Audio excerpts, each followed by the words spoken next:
कि इस वीडियो में आप पढ़ेंगे सर्वांग समता का RHS नियम। बहुत अच्छा नियम है, ध्यान से देखेंगे। एक नियम यह आप समझ लीजिए अच्छे से। तो आपने इसे ओपन किया तो इसे सीख भी लीजिए, ध्यान देना है, क्योंकि RHS नियम सर्वांग समता में 9th क्लास में बहुत ही अच्छा भूमिका निभाता है। तो RHS नियम को मतलब पहले समझेंगे। R means right angle, right angle यानी समकोण 90 डिग्री। कोई त्रिभुज है उसका एक कोण 90 degree. H it means hypotenuse, HYPOTENUS, clear कर लेंगे। S मीन्स साइड, ठीक है। इसी को कहते हैं सर्वांग समता का RHS नियम।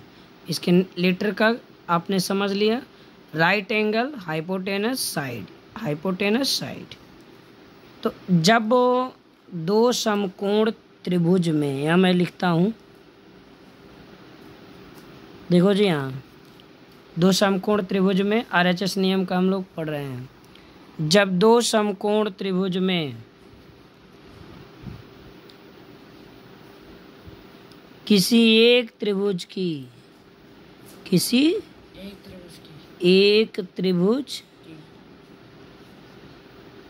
का लिखिए, त्रिभुज का कर्ण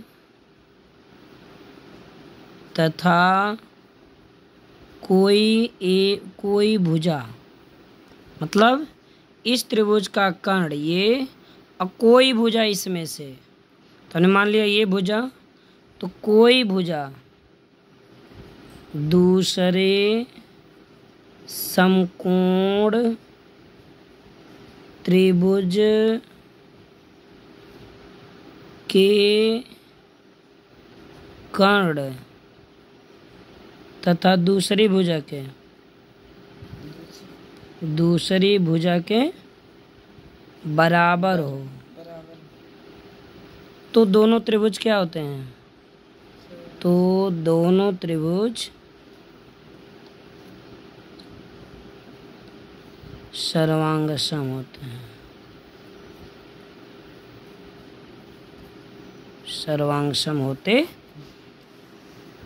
यहाँ देखिए, जब दो समकोण त्रिभुज को सर्वांगसम करना होगा तो पहले आप उसके कर्ण को देखिएगा। हाइपोटेनस 90 डिग्री के सामने हमेशा होता है।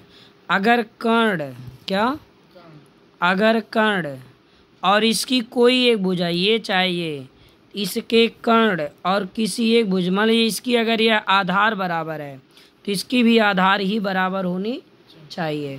तो अगर ये दो चीज़ें बराबर मिल जाती हैं, अगर इसका कर्ण इसके कर्ण के बराबर, कोई एक साइड, चाहे ये वाली इसके चाहे ये वाली, अगर हो जाती है तो दोनों त्रिभुज सर्वांगसम होते हैं।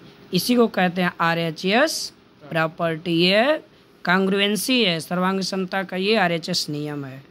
तो चैनल पर नए हैं, सब्सक्राइब कर इसे ज़रूर शेयर कीजिए।